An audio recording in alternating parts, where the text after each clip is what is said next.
forgotten realms and unlock them as I drop these spells to freeze hell's wafting breezes. Smells strangely uplift you, delve into your brain tissues, change and shift you till you reach higher abodes and admire the souls of its residents, glowing effortless, bold denizens, showing messages of olden vestiges, golden premises. No nemesis contends with this, from Genesis to Exodus. I flow testaments with no precedent, knowledge colossal to abolish imposters, poly with rosters, doctors and prophets. I'm washing your optics, we're all divine. You can fall or shine for all time. Smaller minds won't condone this, they stone you in a lonely pit. But if you hone your gifts, you'll transcend the realities of Maya. The fallacies of liars, don't let them overtake you. Soberly slake your thirst for wisdom on this. Ye are gods, but ye shall die as men. Ye are Elohim,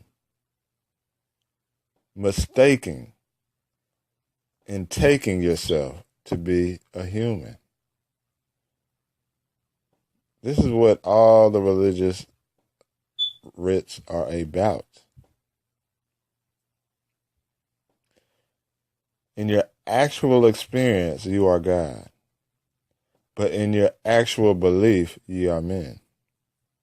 And so that's how you will die.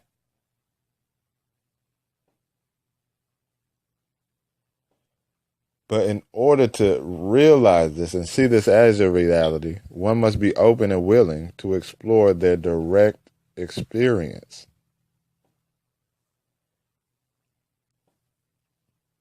Let's take an example of the outside world that we take to be real. And outside of us. All we know of the world, or all we know of a world, is through our senses, through our perceptions. Is there any way or any other way to know of a world except through our own five senses? Sights, sounds, feelings, tastes, and smells. Have we, or could we ever experience a world that was outside of our perception, meaning our five senses? See for yourself. Can you know of an outside world outside of you? Your perceptions.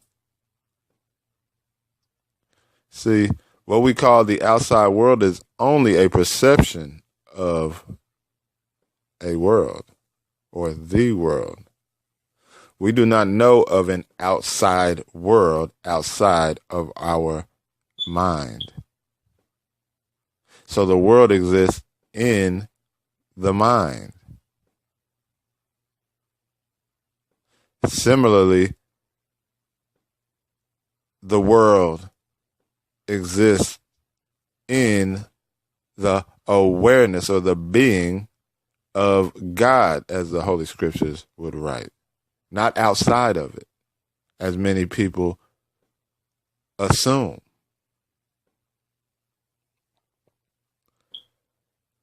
So we imagine ourselves to be a separate self made of the primary belief that I am this limited, small corner of a body mind,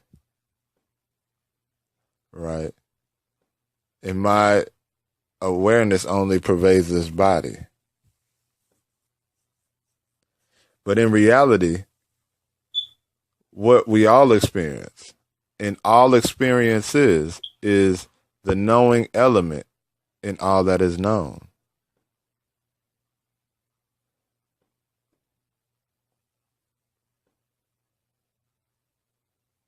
We are the knowing element that knows all things. And when I say know, I'm not talking intellectually knows all knowledges. I'm talking about I know I hear a voice right now. I know I see images right now. The knowing that seeing is the knowing that precedes seeing, the knowing that precedes hearing. This is all that we are. This is the absolute knowing, or the all-knowing that all holy scriptures talk about, or the all-seeing eye that sees all things. But thought comes into this seeing or this knowing and imagines that what I am ultimately pervades only what I call the body. And with this belief, the whole is divided into a me part and a not me part. With this belief that I am only this body.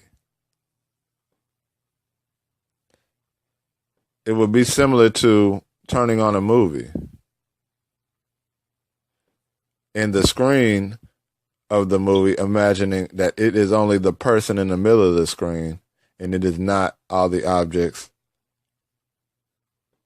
besides that person in the middle of the screen. Ye are gods, but ye shall die as men. When I say ye are God, I speak of awareness. And as one of my teachers put it, awareness is that in which all experience appears, that with which all experience is known, and that out of which all experience is made.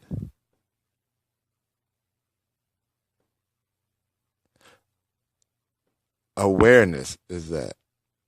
But you can also substitute that with God. God is that in which all experience appears, that with which all experience is known, and that out of which all experience is made. The reason awareness is pointed to is because you have to turn your mind around from seeking outward things. Flip the mind around and seek that which the mind is made out of, or that which the mind is known to. And this is where the great question comes, who am I? When we ask most people, who are you? Most people will give their race, their age, their gender, their occupation, their religious status, whether they're a father, a mother, a son, whether I'm an introvert or extrovert. This is to be expected because most people see themselves as a body and a mind. But these are only beliefs or illusions that appear to be us. But when we examine these, and these are seen through, they are not who we are.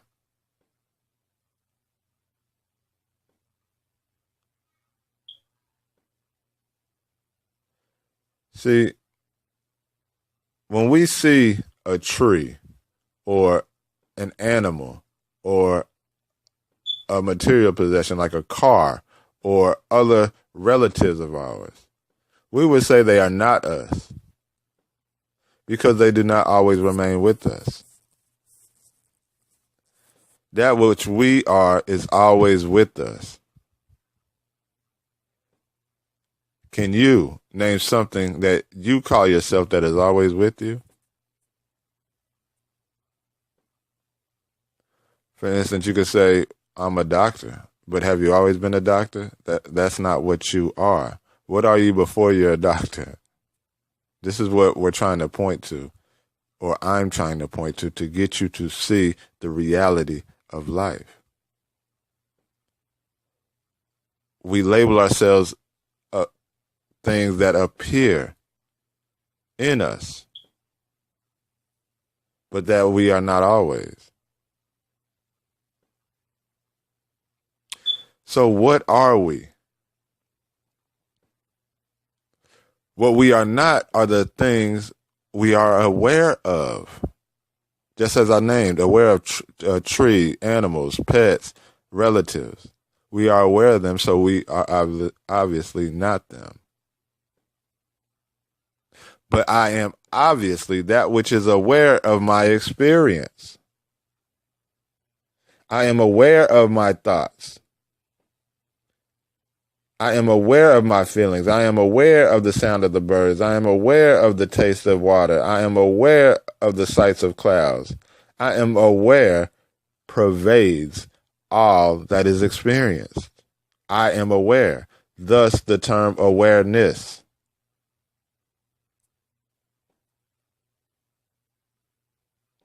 Before you can know a world or a mind or a body, you must be aware before all these things.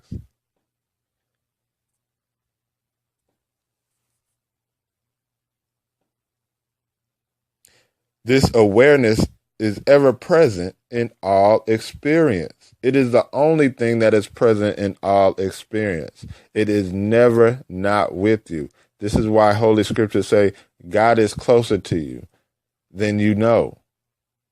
God is ever present or omnipresent, never changes. All things of awareness change. All that is made out of awareness comes and goes, but awareness never changes. And this is what you call this awareness. This is what you must come to seek, not as intellectual knowledge, but as your true experience of yourself. You must see this as your true experience of yourself. And only then will reality be realized. And as Yeshua the Christ said, this truth will set you free.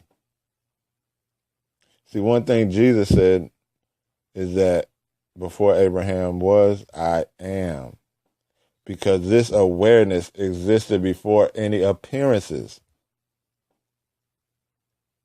But yet people tend to take awareness to be limited or as the objects of awareness. We cannot limit awareness by its objects. It's similar to limiting the space in your room by the objects in your room. If all the objects of your room burnt down, does the space in the room burn with it? No. But the mind, since it is limited, limits all things. Even the God that it professes to be omnipresent and absolute. It often limits that.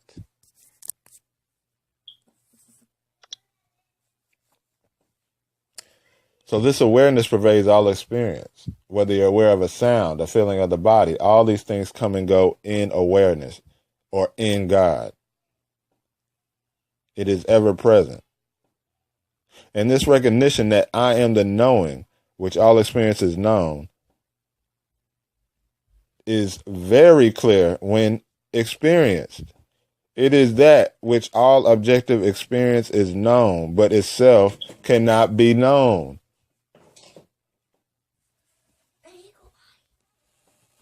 That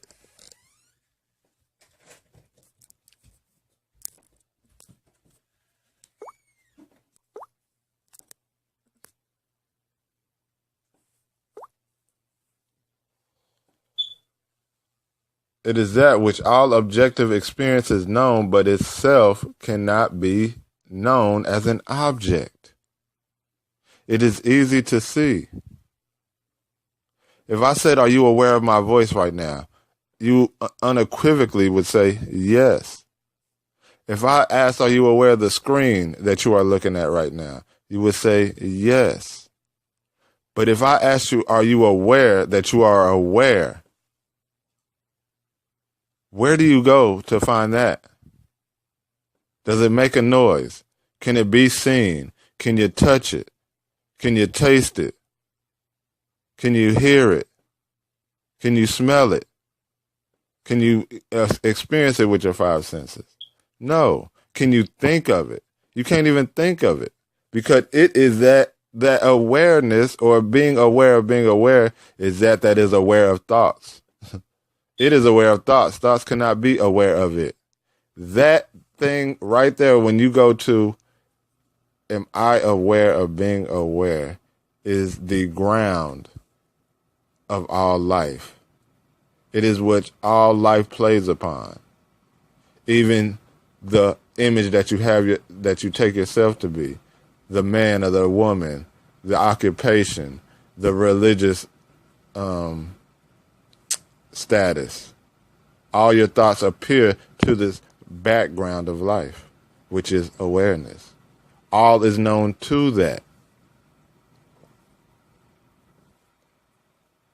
And this experience presented itself very clear to me, that I was no longer the movement.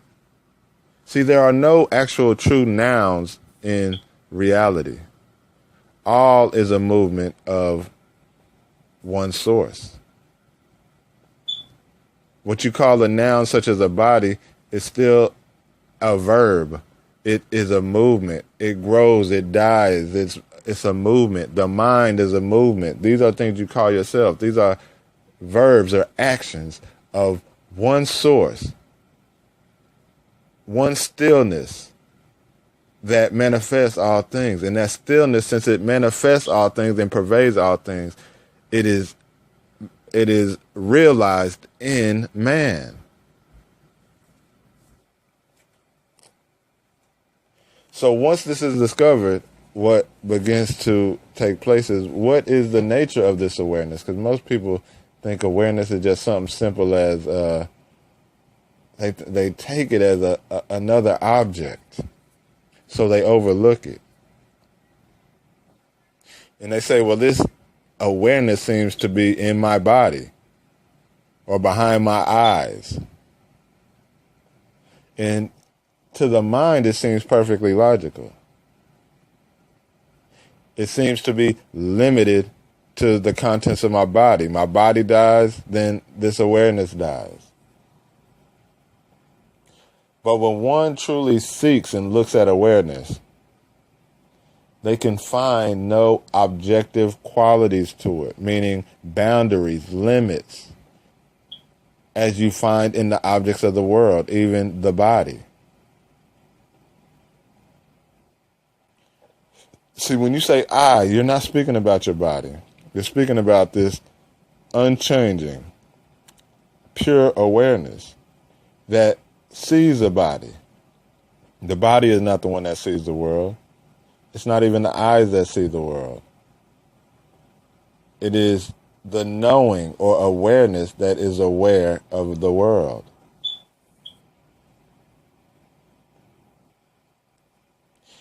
There is no age to awareness. There is no form. There is no space. There is no shape.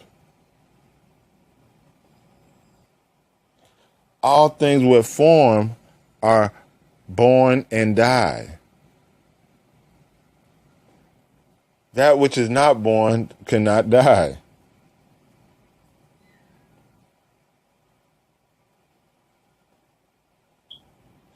So when one just dwells in their own awareness, they will see there are no objective qualities. It has no limits. It is limitless. And this discovery is not a mental one. It is an experiential one. And when one comes to know that what they are themselves has no limit, no boundaries, freedom bursts forth. Freedom from time, freedom from birth, freedom from death, freedom from limits. And so this puts an end to the fear of death, or the overcoming of death with immortality. See, so many people are looking outward at the manifestations that come and go for immortality. They are all looking the wrong way. Because they still take themselves to be a separate self. And so what happens is this realization that I am the limitless, the formless, that sees all forms, that all forms manifest out of, that all manifestations are made of. Even scientists will tell you this same thing. When scientists examine an object, they see atoms. And when they see atoms and molecules, they see that these atoms and molecules die into something or are birthed out of this nothingness. And that nothingness is what this awareness is. Scientists cannot tell you what awareness or consciousness is. This is what they call the hard problem of consciousness.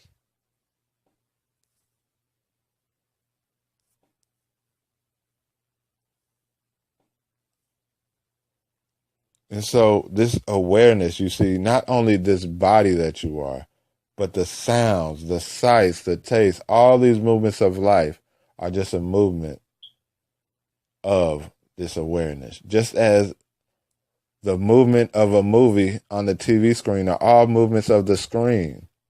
The screen is always perfect and untouched by all the movements of the screen. It is pure.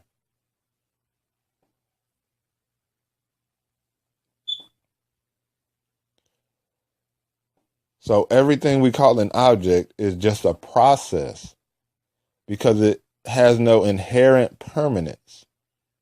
It borrows its permanence from the reality that it's made of, and it dives back into that reality. And this process of all these things happen in what we call me. But what I call me cannot be found in the body. Awareness has never been found in the body. We always say it's in a body. Nobody has ever cut open a body and found awareness. Because the body is an activity that takes place in awareness. See, a body can be found in awareness, but awareness cannot be found in a body because awareness does not exist in a body. When we point to look within yourself, it's because people believe themselves to be a body. So this is the direction you have to take. But consciousness or awareness have never been found in a body. It cannot be found in the mind either, because the mind also takes place in awareness or is experienced by me, or what I call me. But what I call me can never be found because it is not in time and space. It is eternal. It is outside of time and space. But the materialist point of view says the brain creates consciousness. The material creates this immaterial. This is a false view. This is a materialist worldview. And most scientists think this. The brain creating consciousness is like a wave creating an ocean, or a movie creating the TV screen.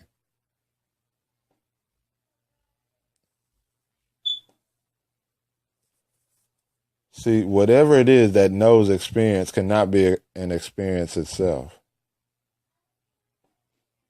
Because experience comes and goes, and this is ever present. If it was an experience, it would come and go. And so when it says in these scriptures, ye are God, it is telling you to search for your source, not outwardly in the world of coming and going, not in the world of manifestation, but look to the source. As one would look for hidden treasure, you have to dig deep within yourself.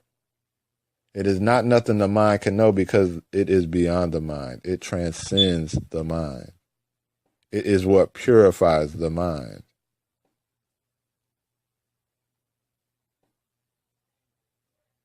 And so this is what you are. You were this when you were a 5-year-old. You were this when you were 10. You were this when you were 30. You were this when you were 60. But the body has went through many changes, but you have always remained the same. Just as the wave proclaims, I am not a wave, I am the ocean. I am the source of all waves. And the wave would be true in that statement. The wave is the ocean, but words divide. So a wave seems something different than the ocean. But the wave in its essence is the ocean. And so ye are God, but you shall die as men, because it is the idea that I am a man that is birthed and dies, that you take yourself to be. So you have to begin to remove all your conditioning to see clearly the reality of all experience. And so I will end it with a quote from Rumi, who was a 13th century Muslim. It says, "Don't think that saying I am God is proclaiming one's greatness. It is actually total humility. Someone who says I am the servant of God infers to God and himself, whereas someone who says I am God negates himself. He relinquishes his own existence. I am God means I don't exist. Everything is God. Only God exists. I am nothing. I am utter emptiness. This is complete humility, not arrogance. But people often misunderstand. When someone says he is God's servant, he still sees himself as a doer, albeit in God's service. He is not yet drowned in the ocean of God. When he is, there will be no such thing as his actions, only movements of water." And so with that, we'll say peace.